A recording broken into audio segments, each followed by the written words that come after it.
بسم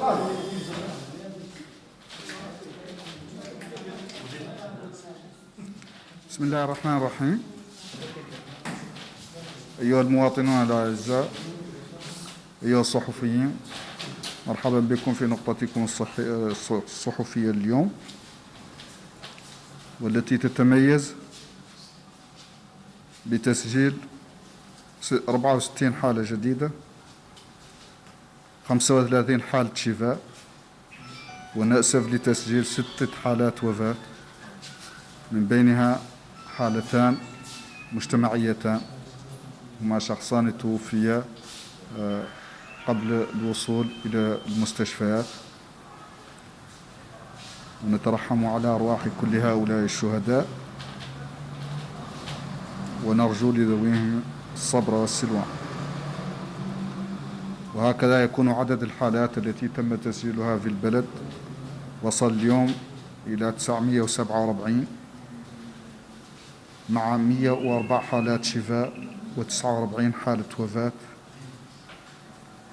ومن بين هذا العدد 794 حالة لا زالت تحت الرعاية الآن، منها 52 لديهم أعراض خفيفة، و7 حالات لديها أعراض متقدمة.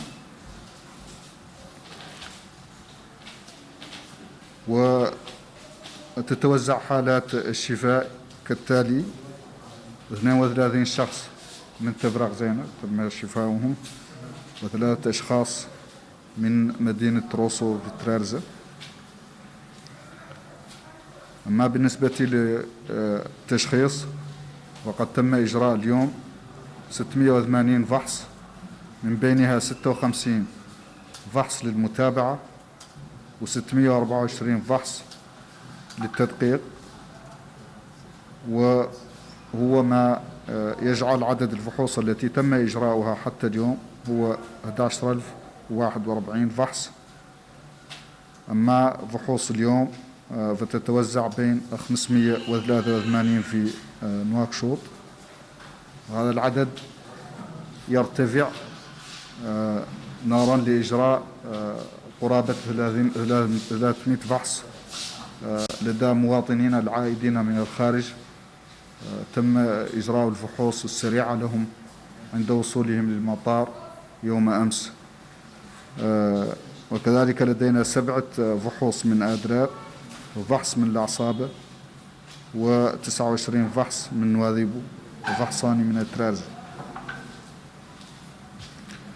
وتتوزع الحالات الجديدة على النحو التالي: 12 حالة من دار النعيم، 20 حالة من تيارت، حالة واحدة من توجونين، في لقصر 5 حالات، في تفرق زينة 9 حالات، 11 حالة في عرفات، حالة واحدة في الميناء، حالة في الرياض، بوتيليميت حالة واحدة، في روسو حالة، وفي كيفا حالة واحدة، كما في نواذيبو حالة واحدة.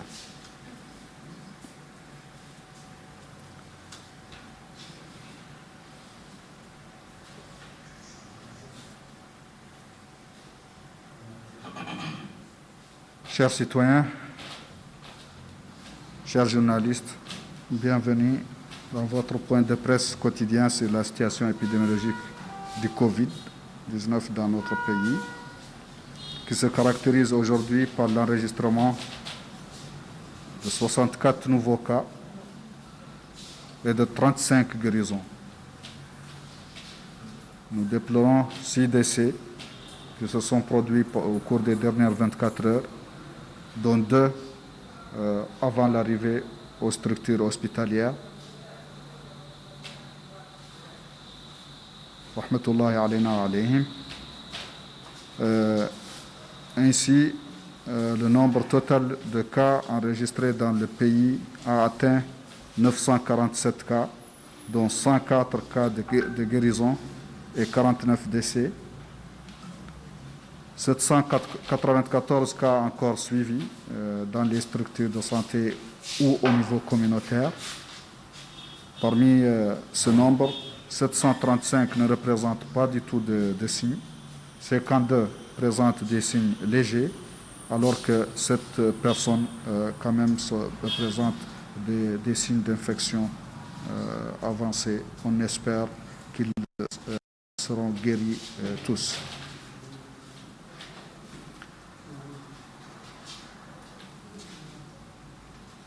Quant au diagnostic, on a effectué au cours des dernières 24 heures 680 tests, dont 56 tests de suivi et 624 de diagnostic, ce qui porte le nombre de tests réalisés jusqu'ici à 11 041. Et les 680 tests effectués au cours des dernières 24 heures se répartissent ainsi qu'il suit.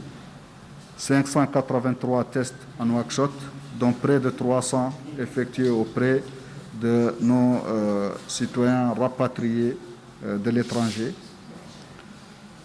7 en Adrar, un test de la Saba, 2 tests du Brakna, 29 de Nouadhibou et 2 du Trarza. Les nouveaux cas se répartissent ainsi qu'il suit. 12 de Dar Naïm, 20 de Tayeret, 1 cas de Toujouni, 5 de Dixar, 9 de Tevrak Zena, 11 cas d'Arafat, 1 cas d'Elmina, 1 de Riyad, 1 de Boutilimid, 1 de Rosso, 1 de Kifa et 1 cas de Nouadhibou. وأريد هنا أن نتحدث عن المعالم العامة لاستراتيجية الوزارة في الوقت الراهن. ولهذا لا نتكلم عن استراتيجية الفحص واستراتيجية العلاج. وقبل ذلك أختار أذكر على أن الهدف من هذه الاستراتيجيات بات الحد من الوفيات، الحد من الخسائر.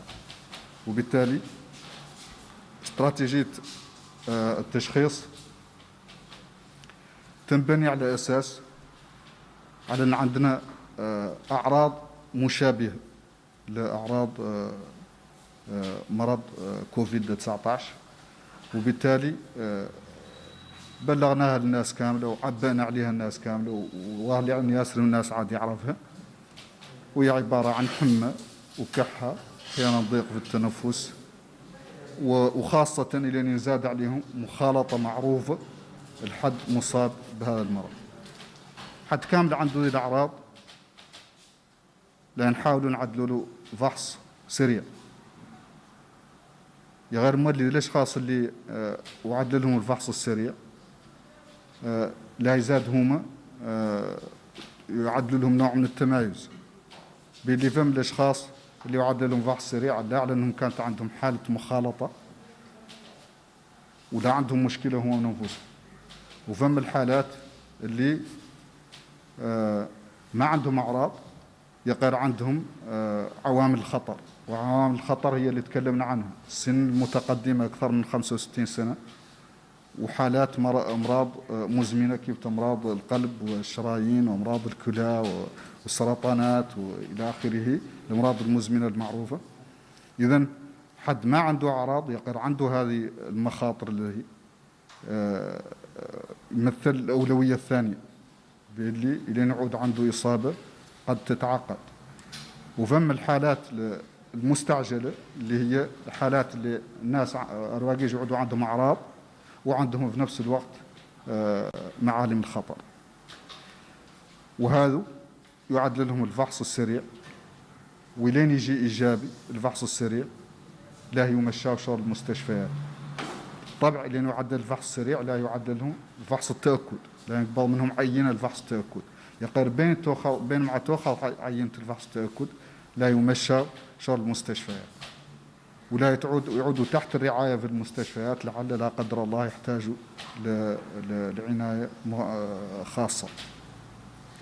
ريثما تخرج النتائج لا ينداروا في منطقة مؤقتة في المستشفيات إلى أن تأخذ النتائج. إلى أن تأخذ النتائج تعود إيجابي موجبة لا يدخلوا في جناح كوفيد، ولين تعود سالبة طبعا لا يدخلوا في الجناح الآخر للمستشفيات.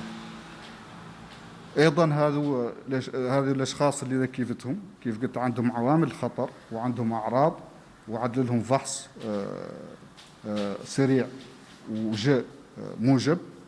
هذو الأشخاص اليوم لا يوجهوا أيضا للمستشفيات حسب الأمراض اللي مصابين بها. حد أصلا مصاب بأمراض مرض القلب والشرايين لا يوجه لمركز أمراض القلب. وكل المستشفيات اليوم، المستشفيات العامة والمستشفيات المتخصصة كلها خصت عدد من الأسرة لأمراض المرضى كوفيد، معناها كلهم قاعد يستقبل عدد من مرضى كوفيد حسب تخصصه الأولي. هذا بالنسبة للتشخيص والعيادة، معناها توجيه، تشخيص وتوجيه المرضى. إذا بالنسبة للتشخيص لا يتعدلوا فرق متنقلة تتنقل على أساس الاتصالات اللي تجيها من 11 و55 وتوجه المناطق المنازل فيها أشخاص يحتاجوا تدخل، ولن يدخلوا يلحقوها حالات مشابهة ولا مشتبه بها، لا يعدلوا لها الفحص السريع ويعدلوا لها أيضا يقبضوا منها عينة لفحص التأكد. المؤسسات الصحية كاملة، المراكز الصحية كاملة والمستشفيات كلها زاد في إطار عملها اليومي إلين تجبر حالة كيفتها وطارحين الأخلاق لها لين يجبروا حالة مشابهة وهم زاد لا يعدلوا لها الفحص السريع ولا يقبضوا منها عينات للفحص. بالإضافة لهذا وزارة الدفاع مشكورة بالتعاون مع وزارة الصحة لا تفتح مراكز في المدينة أيضا لاستقبال المواطنين اللي عندهم حالات ولا قد تجيهم فرق ورا الاتصال ب 1155 الاتصالات على 1155 كثيرة والفرق عددها محدود، وبالتالي لا يمكنها التجاوب مع كل شيء، وبالتالي ذم حالات قد يوجهها 1155 إلى هذه المراكز للتشخيص. إذن هاي مراكز التشخيص كاملة تعمل على الأساس أنها تبحث عن الأشخاص اللي قد يعودوا في خطر، وهم كيف قلت الأشخاص اللي عندهم أعراض غير اللي عندهم عوامل خطر، هذا هم اللي نبحثوا عنهم أول بأول. عقب ذاك الأشخاص اللي عندهم عوامل خطر غير ما فات عندهم أعراض ويقد يعودوا لا قدر الله قاع غير مصابين، لعل تعود فم إصابة نعودوا نتعرفوا عليها. والمرحلة الثالثة الأشخاص اللي للتشخيص بصورة عامة للناس الأخرى، ولا يتم توجيه المرضى إذن حسب الأولويات. إذن هون نختار نقول المواطنين عليهم لا يوجهوا للمستشفيات، وطبعا لا بد من المستشفيات تعدل نوع من الفرز، الدور تحكم وحدين والدور تبلس وحدين، والذي لا ينطلسوا بعد معاينة الطبيب وبعد تشخيص حالتهم، معناه أنهم يقدروا ينطلسوا، وذوك اللي ينكردوا معناه أنهم أولوية يلا ينكردوا. هذا من جهة. هذه الاستراتيجية بدأ العمل بها شيئا فشيئا، واليوم المستشفيات عندها أسرة وعندها طواقم واللي هي مراكز التشخيص، الدور يبدأ العمل بها مستقبلا أو على ما أظن الأسبوع المقبل والله بعد قريبا الدور يبدأ العمل بها، واللي معروف على الفرق المتنقلة والمراكز الصحية والمستشفيات في إطار عملها اليومي دائما تعدل التشخيص. هذا ينضاف له بمجال التشخيص على بدأت عملية عودة الموريتانيين المقيمين في الخارج حسب أيضا ظروف خاصة حددت من طرف السلطات، وعودة هذه الموريتانيين أيضا سيصاحبها عمل من أجل الفحوص ومن أجل البحث عن حالات من بين العائدين للبلد. J'ai voulu faire quelques éclaircissements sur les grandes lignes de la stratégie du ministère de la Santé, la stratégie au moment actuel de l'évolution de l'épidémie, en deux parties, la stratégie de dépistage et la stratégie de prise en charge. Et donc, je disais que par rapport à la stratégie de dépistage, que aussi bien pour cette stratégie que pour celle de la prise en charge, l'objectif étant actuellement est de réduire autant que peut se faire le taux de mortalité. Et donc, pour ce faire, il faut qu'on cherche les cas les plus à risque de complications. Et ces cas sont les personnes âgées représentant des facteurs à risque et qui ont déjà des signes de maladie. Et donc, ça veut dire que c'est des personnes plus de 65 ans qui ont des maladies chroniques connues, soit des maladies cardiovasculaires, soit le diabète, soit un cancer, soit une autre maladie chronique. Et donc, ce sont ces personnes qui sont les plus à risque. Et donc, notre stratégie de dépistage s'oriente vers l'identification de ces personnes pour leur prise en charge en premier lieu. Le deuxième groupe, moins à risque, ce sont les personnes âgées, peut-être avec des facteurs de risque, mais sans signe d'infection, sans signe de maladie. Ils peuvent avoir d'autres plaintes, mais dans tous les cas, quand elles se présentent, des personnes comme ça, quand elles se présentent dans les structures de santé, on procédera à un test pour nous assurer qu'elles ne sont pas infectées. Et la troisième catégorie, c'est les personnes plus jeunes, sans signe d'infection, mais qui ont été en contact avec une personne infectée. Et donc, ces activités de dépistage vont se faire comme d'habitude, comme ça se fait actuellement, par les équipes mobiles, en réponse aux alertes lancées par le 1155. Bien entendu que les équipes mobiles ne peuvent pas répondre à tous les appels, toutes les alertes. Il y a aussi les structures de santé qui, dans le cadre de leurs activités quotidiennes, sont maintenant vigilantes. Tout le personnel est mobilisé, est sensibilisé et maintenant est vigilant à d'éventuels cas, c'est-à-dire les cas connus, que ce soit la fièvre, la toux et les autres signes de la maladie que le personnel de santé cherche.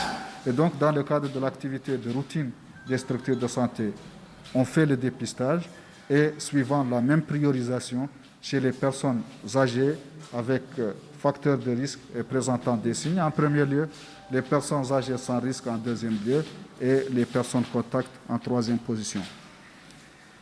L'autre site de dépistage est aussi les aéroports à l'entrée, parce que une opération de rapatriement des Mauritaniens à l'étranger a commencé.